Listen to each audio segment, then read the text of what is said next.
Minecraft. This game needs no introduction.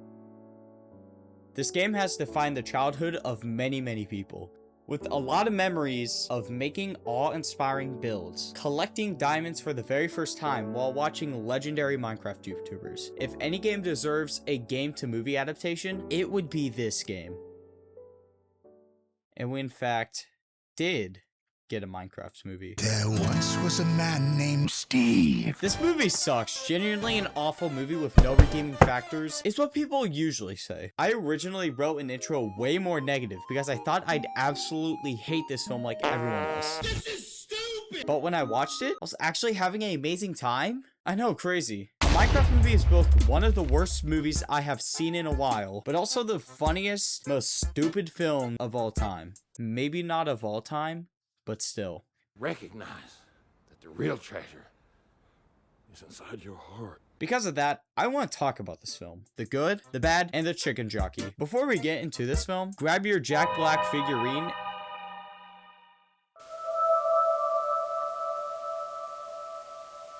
and let's talk about this film.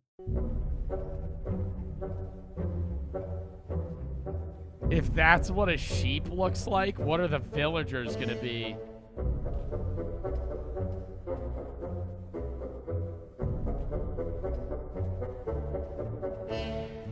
Absolutely no offense to Jack Black over here, but you can't just throw a blue t-shirt on and say you're Steve.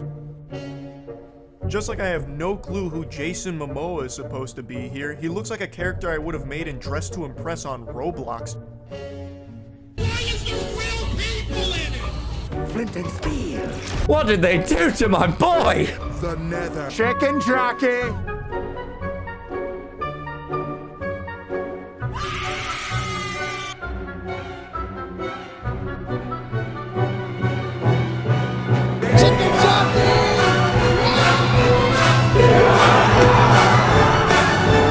To me, what's surprising is that there's literally like hundreds of these videos online.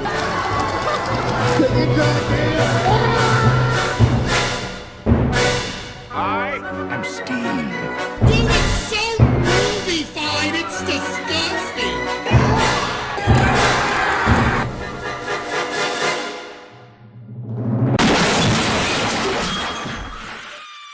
Oh my gosh, I'm so sorry. If you just want to hear my thoughts on the film without hearing the entire plot of the movie, go to this timestamp. These water buckets to cushion our fall. Trust me, it'll benefit us all. This film starts with Steve. I refuse to call him Steve. It's just Jack Black in a blue t-shirt. This film starts with Jack Black narrating how much he yearned for the mines as a child. As an adult, he remembers yearning for the mines and eventually goes back to them.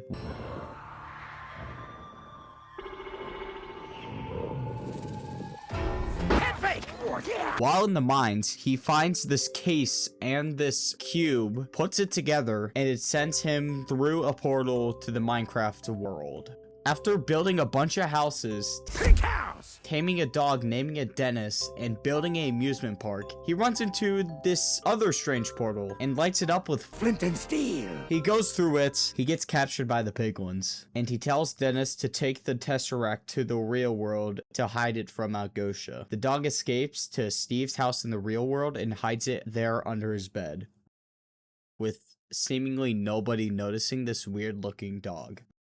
After this scene, we meet Jason Momoa's character, Garrett, the embodiment of peaking in high school and never moving on. Garrett the garbage man Garrison? No autographs. He was the video game champion in Punk City Rampage back in the 80s. He is currently running a retro game store that is on the brink of eviction. He goes to an auction to get the Atari Cosmos console from a man who loves him way too much. Well, I'm about to shovel some coal into your choo-choo train. And when he wins the auction, he finds nothing but a orb and a crystal box inside. Whoa!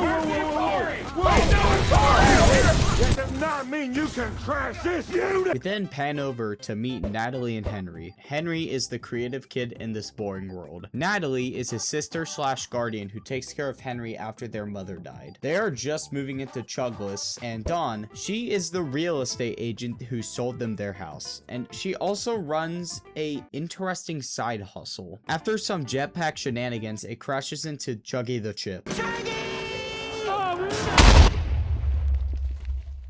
I was never here, okay? Henry calls Garrett, so Natalie doesn't know that he is the one who brutally murdered Chuggy. Oh my gosh, I suck at explaining things. Henry met Garrett at his game store on the way to school. After Garrett picks up Henry... You? The trash bag? It's actually garbage, man. Garbage man, huh? Oh, you can bag me up and take me to the curb anytime. Henry discovers the orb and the sticky note about riches. Do not follow this orb, even if you're a struggling business owner and need a... Garrett is sold immediately, and they let the orb take them to the mines. Natalie looks for him and runs into Dawn. Sorry, I tried everything. I didn't know who else to call. Dawn finds out where they are, and they head off to find Henry. They all run into each other right as the portal opens to pull them all inside. I cannot wait to tear into this movie. As soon as they enter the world, it switches to night. They are chased by bloodthirsty zombies, skeletons, creepers, and spider jockeys, foreshadowing what's coming soon. Henry discovers that anything you can dream about here, you can make. So he creates a tower for them to hide in. They all eventually get surrounded by the mobs, and they are about to meet a terrible fate. Until...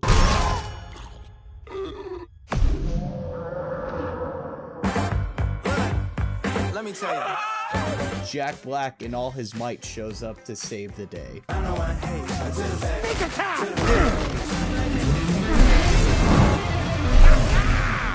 He explains that they can't escape without the box connected to the Orb of Dominance. Yes, this is an orb. And the only way to find a replacement is to raid a woodland mansion. Also, why is he here? How did he escape from Malgotia? Well, very simple. The piglins were alerted to the orb's return, and they confront Jack Black about it. Malgotia! He escapes by convincing them that he will get the artifact for them. Jack Black takes the crew into his village. I got a secret stash of elite loot. So he can give them an overview of the overworld. He said it! He said it! After some explanation, we go back into the nether to see that the piglins are arming for an assault on his village, led by the one and only General Chuggus! Yes, I know. We will get into that later. Alright guys, just start trashing their produce.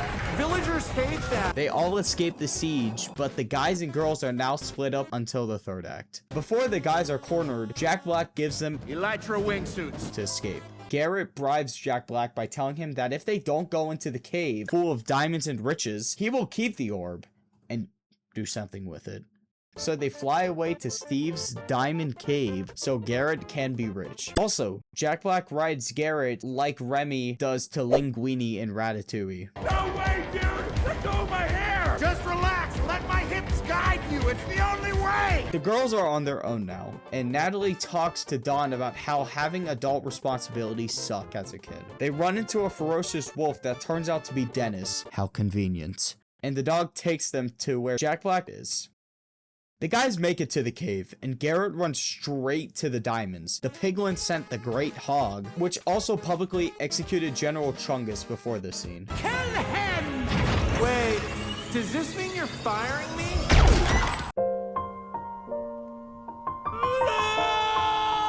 It chases them into my creeper farm. The hog almost gets them, but Garrett pushes them far enough to the redstone track, which saves them at the last minute. How convenient. Henry gets angry at Garrett for his greed, and Garrett admits how much his life sucks with his store on the verge of eviction. Eventually, they make a plan on how to distract the Vindicators. But to pull it off, we're gonna need a pretty sweet diversion. You know what could work on these guys? Sounds crazy. Friendship is the wish you make when you're blowing out the candles on your birthday. While Henry is trying to find wherever this case thing is, the Vindicators are alerted to Henry's presence. which leads to Steve being tied up with Garrett forced to fight the one and only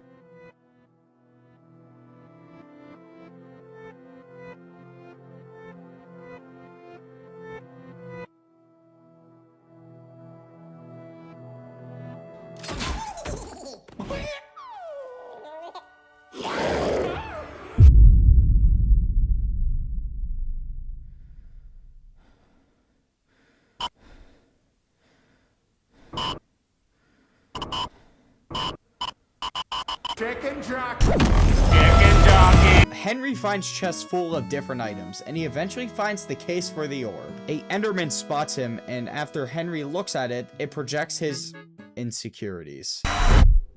What the? Henry slaughters the Enderman,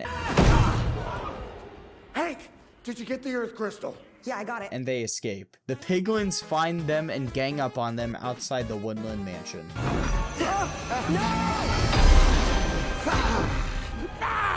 Check it out! I even built me a new hog.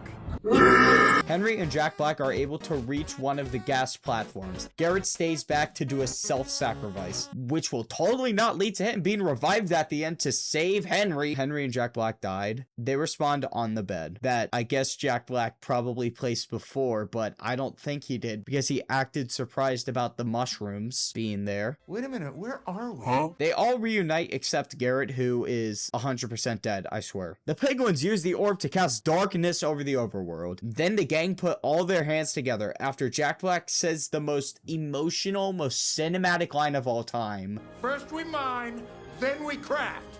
Let's Minecraft! Orb! What are you saying? Minecraft. We should all say that on 3. What? Forget it, there's no time! They use iron golems and the power of creativity to defeat the piglins. Also, Garrett does come back at the end. How convenient. The warriors head out of the Minecraft world, with Jack Black seemingly staying behind, but eventually caving. Jack Black closes out the movie with closing narration, talking about how great their lives are. Also, they have a dance party ending. That was definitely a plot. Was it terrible? Let's talk about it.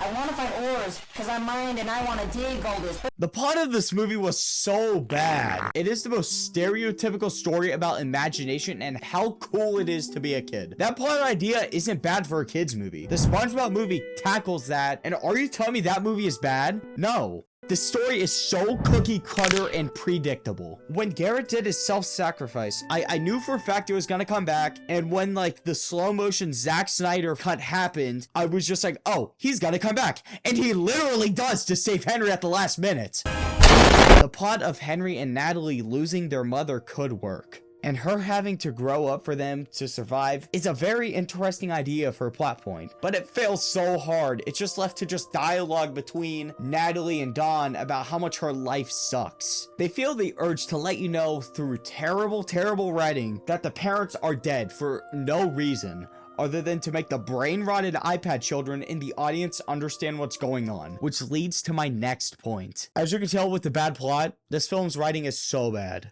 The way this film explains the world by Jack Black name-dropping every single Minecraft item. Crafting table. Flint and steel. Chicken jockey. It's funny, absolutely. But at the same time, it's a very lazy way of explaining how the world works to, I don't know, a parent who knows nothing about Minecraft. Also, the previous mentioned scene of Dawn explaining how bad she feels about their parents being dead. I understand. Making movies is very hard. I'm probably never gonna be a director. And also for games with just no story, which is what I would have said before the Among Us show released. This show got the game so right while having a interesting plot, interesting characters alongside it. What's your equally as enterprising life story? I'm an unpaid intern. Yes, it's a murder mystery game. You can have more potential with that, but Minecraft still has an end to the game with the Ender Dragon. That could have worked for a story, and I think they're actually going to go that plot with a sequel, which I think's great. Lean in. I have a question. What is the name of this character? It's Marlene.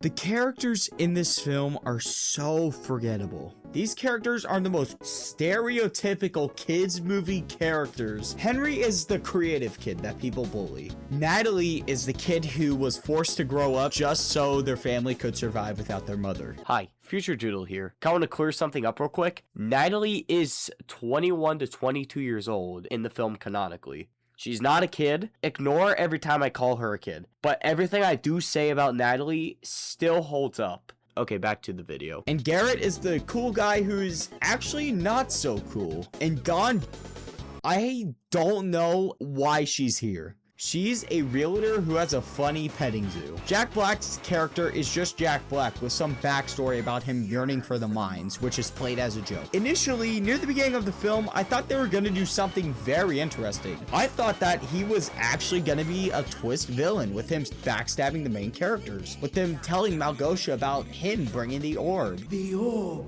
has returned. You stole it from me, and now you will retrieve it. It would be a privilege, my liege. Sneak attack! Go ahead, strike me down. My piglins will make a meal of your beautiful wolf. The orb for your little dog's life. But it goes nowhere. Am I surprised that scene was played as a joke? But are you telling me that wouldn't have been kind of cool? I shouldn't get as heated on this, but it's still a slight issue I have with the film. The cameos are not that good. They're all blink and you miss it cameos. Say what you want about the Five Nights at Freddy's films, but they did justice to Matt, Pat, and Corey's cameos. And here, you literally just get a quick iMovie zoom in shot of Dan TDM at the auction. Also, Mumbo Jumbo, LD Shadow Lady, and Amphamau are in this scene.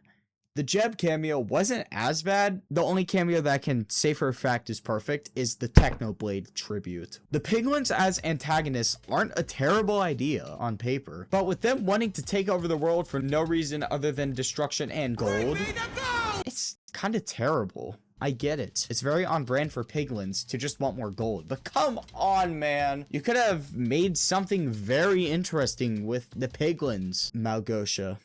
Oh, Malgosha. Her backstory of her being laughed at and her dad yelling at her to just mine gold is pretty stupid. I think it's a good time to mention this, but the main general being named General Chungus. For what I was expecting with this character, I got the complete opposite of. He has such a laid-back, chill voice and personality for what he is supposed to be. It's just hilarious. I'm really sorry, but I have to unalive you and stuff. The hog, it works for what it is. It's supposed to be a mindless Frankenstein brute, literally nothing else. Malgosha builds another one after the original one dies. If you were here just to hear me diss on this, you can leave now, because I do actually have some positives about this film. Let's go to the positives. Yay. Lava, chicken. Steve lava chicken, yes. You know, I had a huge realization while watching this. The story and writing sucks as everything else, yes. But does that make the movie bad? Yes, absolutely. But is it that bad? I'm just gonna say it.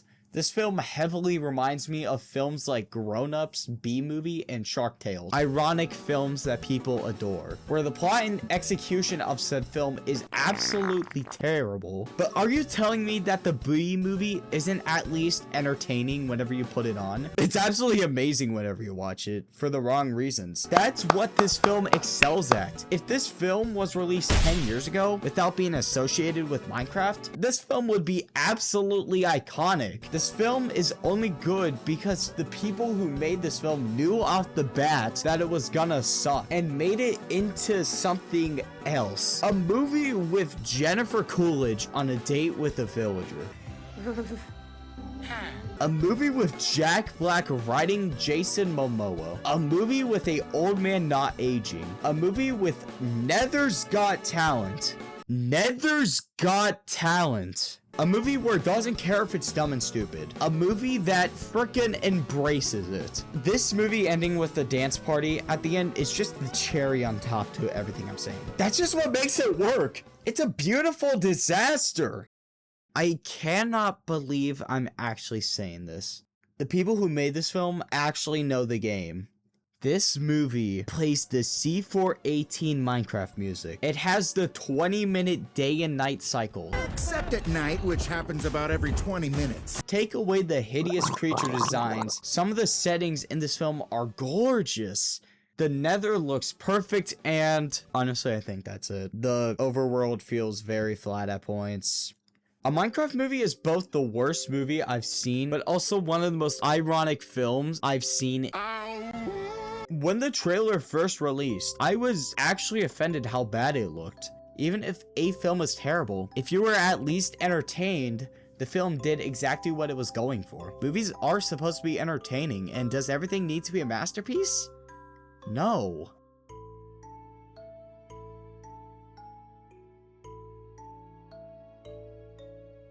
As always, have an amazing day. I'm Doodle. God bless.